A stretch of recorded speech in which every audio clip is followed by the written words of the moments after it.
Hello बच्चों, let's read the question. The question says, statement first, H2 plus O2 fuel cell gives a constant voltage throughout its life, and reason is given that in the fuel cell H2 react with OH minus ion, yet the overall concentration of the OH minus does not change.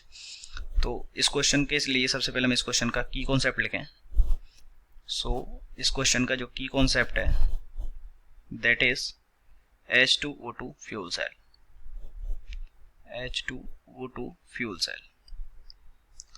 तो सबसे पहले हमको समझना होगा कि H2O2 fuel cell में क्या क्या रिएक्शंस होती हैं. अगर हम H2O2 फ्यूल सेल के एनोड की बात करें तो एनोड पर क्या होगा, एनोड पर जो रिएक्शन होती है उसमें क्या करता है, जो H2 है वो OH माइनस के साथ रिएक्ट करके, यहाँ पे हम बैलेंस इक्वेशन लिख रहे हैं, वो क्या बना लेता है, 4H2O बना लेता है. बेसिकली H2O बना लेता है और यहाँ से ये 4 इलेक्ट्रॉन निकलते हैं. ओके, जो ये 4 इलेक्ट्रॉन होते हैं ये क्या होते हैं, कैथोड पर एक्यूमुलेट हो जाते हैं.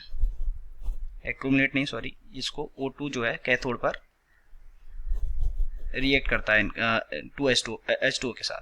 ओके, तो अगर बैलेंस लिखेंगे 2H2O, बेसिकली हम यहाँ पे बैलेंस्ड इक्वेशन लिख रहे हैं. सो यहाँ से हमारे पास क्या बनता है, 4OH माइनस आयन.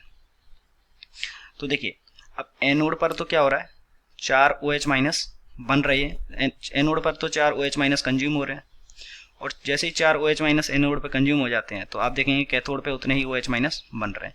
तो OH माइनस जितने एनोड पर कंज्यूम होने के लिए चाहिए उतने OH माइनस हमको कहाँ से मिल जाते हैं, कैथोड से मिल जाते हैं. तो कैथोड से मिल जाते हैं तो OH माइनस की जो कंसंट्रेशन है, concentration of OH minus does not change, क्योंकि जितने एनोड पर कंज्यूम हो रहे हैं उतने ही कैथोड पर बन रहे हैं, तो डज नॉट चेंज. तो इसलिए ये अपनी लाइफ टाइम कांस्टेंट एनर्जी देता रहता है, कांस्टेंट वोल्टेज देता रहता है.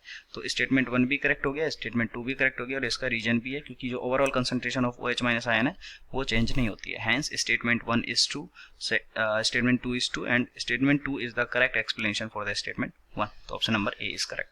Hope you understood it well. Best of luck.